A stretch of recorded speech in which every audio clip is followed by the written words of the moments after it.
Hi everyone, this is Pooja Sen here and welcome back to the channel. स्वागत है आप सभी का आपके इस यूट्यूब चैनल पर एक बार फिर से बहुत दिनों बाद। और आज के इस छोटे से वीडियो में हम डिस्कस करेंगे एक बुक को।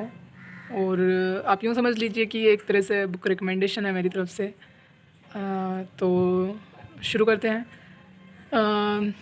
अपने आज तक के सिलेबस या किसी भी तरह की टेक्स्ट के अलावा जो मैंने कुछ किताबें पढ़ी हैं उनमें से ये तीन मुख्य हैं, या यूँ कह लीजिए जो मैंने अभी अभी बुक्स पढ़ना शुरू किया है उनकी ये शुरुआती तीन किताबें हैं। और ये साहित्य से संबंधित हैं और तीनों हिंदी साहित्य से संबंध रखती हैं और मैंने अभी तक यही किताबें पढ़ी हैं। ठीक है, तो हम बात करते हैं कि पहला उपन्यास जो मैंने पढ़ा वो नो डाउट प्रेमचंद का गोदान है। और मैं ये कहूँगी कि वो वास्तव में हिंदी साहित्य का एक सर्वश्रेष्ठ नॉवल उपन्यास कहलाने के लायक है। काफ़ी उम्दा लगा गोदान मुझे, और वास्तव में वो है भी। और ये हमने पढ़ा था इस साल लगभग फरवरी के लगभग पढ़ा था। और ये मेरा पहला उपन्यास है जो मैंने पढ़ा एक उपन्यास के तौर पर। कहने का मतलब इससे पहले मैंने कभी कोई उपन्यास कंप्लीटली नहीं पढ़ा था, पूरा नहीं पढ़ा था। हालांकि पूरा नहीं पढ़ा था। और इसके अलावा दूसरा उपन्यास जो पढ़ा वो धर्मवीर भारती का गुनाहों का देवता था। और मैंने भी इंस्टा की रीलें वगैरह से मतलब प्रभावित होकर ही उसे पढ़ा था और बहुत सुना था उसके बारे में, बहुत प्रसिद्धि थी उसकी युवाओं के बीच में। तो हमने सोचा कि चलो पढ़ते हैं, तो पढ़ा। और गुनाहों का देवता पहला वो नोवेल है जो मैंने पूरा पीडीएफ से पढ़ा। ठीक है, तो एक बार मैंने उसे पीडीएफ से शुरू कर दिया था तो बीच में मुझे टेक्स्ट लाने को मिली नहीं, मतलब, और मैं ला भी नहीं सकती थी क्योंकि वो मैंने छुट्टियों में पढ़ा और कोई ऐसा मतलब कोई ऐसा साधन था नहीं जिसके थ्रू मैं इसे मंगवा सकती। और एक ऑप्शन था ऑनलाइन मंगवाने का, लेकिन क्योंकि मैं इसे पीडीएफ से आधा पढ़ चुकी थी तो और मुझे लगा कि छोटा ही है, पढ़ सकते हैं इससे पीडीएफ के माध्यम से, तो मैंने फिर इसे पूरा ही कंप्लीट भी पीडीएफ से ही किया। लेकिन ये पढ़ने के बाद मुझे रियलाइज़ हुआ था कि दोबारा इस तरह का कहने का मतलब क्या कहें कि समस्या मोल नहीं लेनी है, इतना दुख क्यों देखना है जब हम अपन किताब ला सकते हैं, हार्ड कॉपी को पढ़ सकते हैं। तो क्योंकि मुझे दो नुकसान मुझे लगते हैं इसके, कि एक तो पीडीएफ से हम बार बार वो चीज़ें पन्ने पलट के देखने की जो इच्छा होती है ना वो देख नहीं सकते हैं, और दूसरा कि पूरा पन्ना मोबाइल की स्क्रीन पर नहीं पढ़ा जा सकता एक साथ, हमें फिर वो पैराग्राफ सेट करके ऐसे पढ़ते रहना पड़ता है। तो क्योंकि वो पूरा ओवरव्यू नहीं बन पाता है, कि नहीं मतलब हम बस वही लाइनें देख सकेंगे जो हमारी मोबाइल की स्क्रीन पर दिखती हैं, इसके अलावा पीछे आगे कोई पन्ने का वो कैप्चर नहीं कर पाते हैं अपन। तो ये मुझे एक नुकसान लगा इसका। किताब जब हमारे पास होती है तो जब चाहे अपन पन्ने पलट के देख सकते हैं और जैसा पन्ना अपन चाहे वो खोल सकते हैं। तो यही बात है। और दूसरा ये कि पीडीएफ वैसे इतनी ख़ास मुझे पसंद आती नहीं है, सच बात तो ये है। मुझे हार्ड कॉपीज़ या किताबें हाथ में लेके पढ़ना ही ज़्यादा बेहतर लगता है या ज़्यादा सही लगता है। और इसके बाद अपन बात करते हैं तीसरी किताब की, या यूँ कह लें कि हिंदी का तीसरा उपन्यास जो हमने पढ़ा वो है बेहद ख़ास और बेहद महत्वपूर्ण हिंदी साहित्य का। ये अपने आप में एक प्रसिद्ध ख्याति प्राप्त नवल तो है ही। हमारे कहने से तो हम कहे या न कहे इससे कुछ नहीं होगा, ये अपने आप में अपनी जगह जो मुकाम इसे पाना चाहिए वो इसने पा रखा है।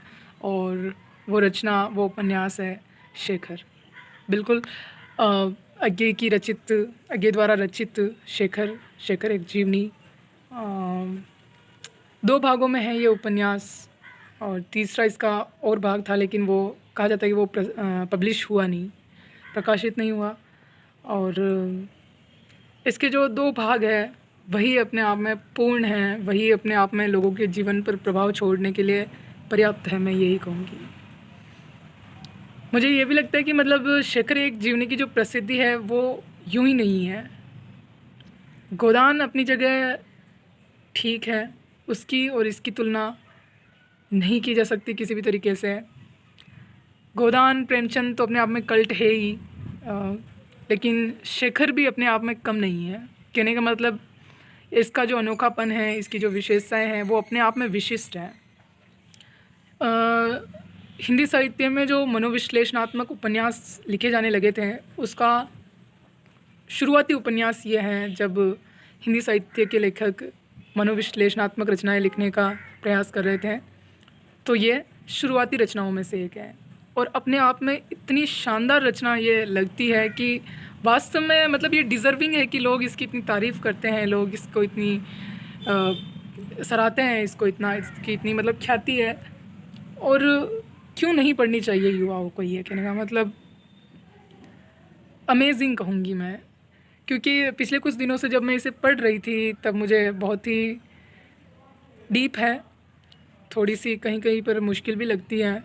जो आम पाठक है उनको थोड़ी दिक्कत हो सकती है, बाकी एकदम धारा प्रवाह भाषा में लिखी हुई है, समझ में भी इजीली आ जाती है।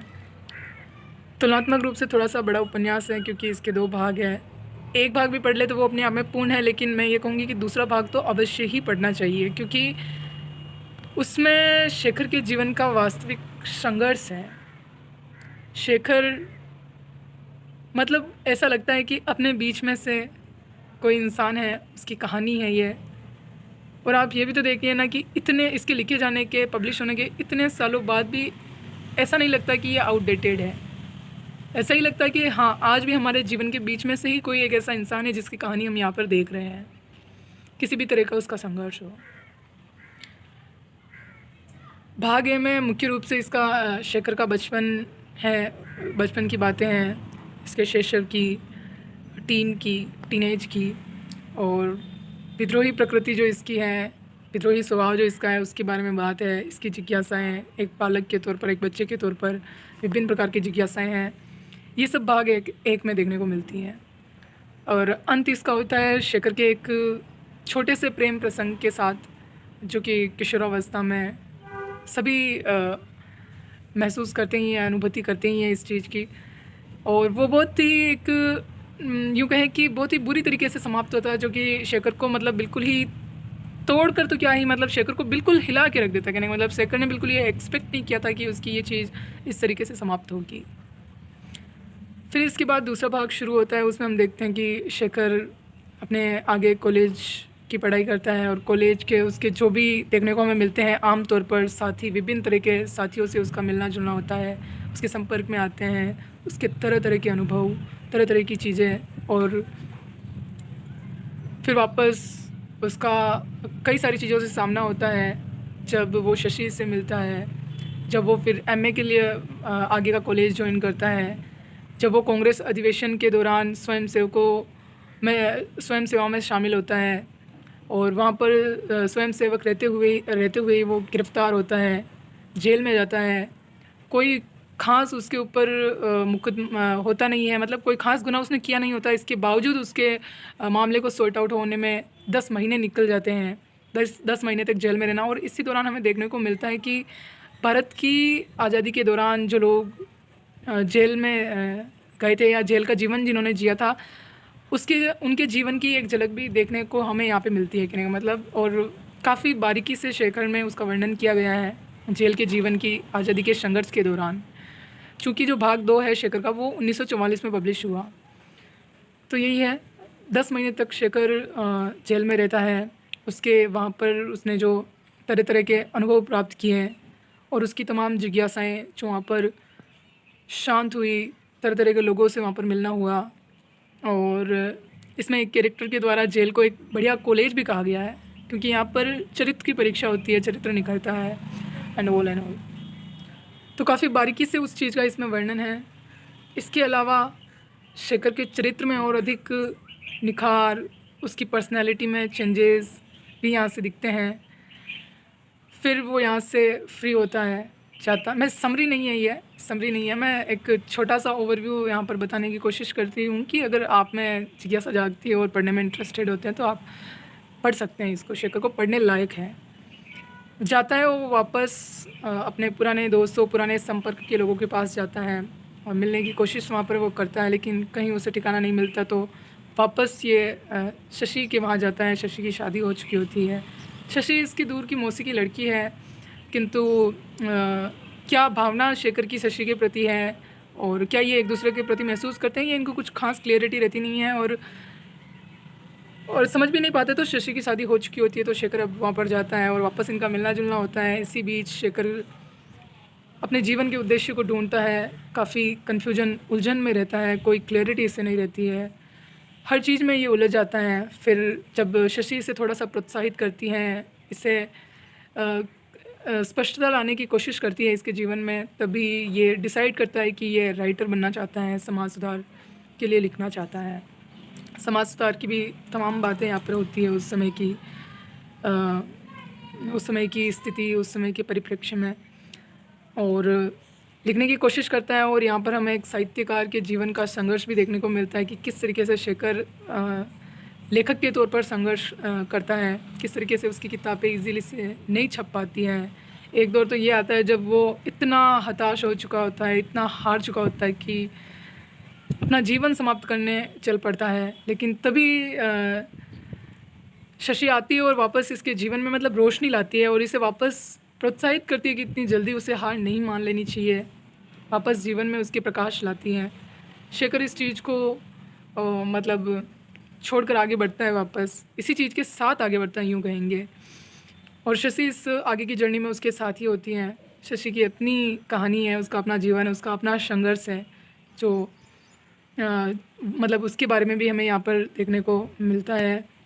और इसके बाद हम ये देखते हैं कि अब भी शेखर का संघर्ष जो है समाप्त नहीं होता है, वो अब भी क्रांतिकारी गतिविधियों में संलग्न रहता है, मुख्य रूप से नहीं लेकिन फिर भी प्रमुख रूप से है ही। और शशि इसे प्रोत्साहित करती हैं कि उसे कुछ करना चाहिए ऐसा ही जिससे कि उसके जीवन में मतलब स्थिरता आए, उसके जीवन में मतलब कोई अर्थ निकले उसके जीवन का। और वो भरपूर शेखर का सहयोग करती रहती है अंत तक, हर तरह से। और शेखर अंत तक भी अपने जीवन में संघर्षरत रहता है, उसके जीवन में शुरू से लेकर अंत तक संघर्ष ही संघर्ष है। और मैं ये भी कहूँगी कि शेखर मुझे भी एक कॉम्प्लेक्स तो नहीं कहेंगे पर फिर भी एक उलझा हुआ कैरेक्टर लगता है, लेकिन कहीं कहीं पर उसमें बहुत ज़्यादा शोरगुल के लिए क्षमा प्रार्थी। और तो एक उलझा हुआ कैरेक्टर लगता है, फिर भी एक अपने आप में परिपूर्ण और एक उच्च व्यक्तित्व को दर्शाता है शेखर। और लास्ट में फिर आपको पढ़ना पड़ेगा इसे। और अंत में फिर शशि की मृत्यु के साथ ही ये हमारा उपन्यास जो है समाप्त होता है। इसके बाद शेखर पुनः क्रांतिकारी गतिविधियों में शामिल होने के लिए चला जाता है और फिर हम देख रहे होते हैं कि शेखर को फांसी होने वाली होती है भाग 1 के शुरुआती पन्नों में। क्योंकि ये जो नॉवल है ये फ्लैशबैक पद्धति में लिखा हुआ है कि सबसे पहले हमें शेखर के जीवन का जो लास्ट डे है, कल उसे फांसी होने वाली है और आज एक रात पहले जो शेखर बैठ के अपने जीवन को सोचता है, अपने जीवन के बारे में मतलब एक सब कुछ चीज़ों को संक्षेप में उसके दिमाग में जो चीज़ें चल रही होती है उनको वो देखता है और लिखने की कोशिश करता है। तो उसके एक दिन पहले ये सारी चीज़ें शेखर याद करता है और लिखता है और ये कहता है कि उसके 10 सालों का संघर्ष है वो जो इन पन्नों में लिख देता है। तो यही चीज़ है और अंत में हमें ये मालूम होता है कि शेखर को भी फांसी हो जाती है, अगले दिन होने वाली होती है। तो यही है।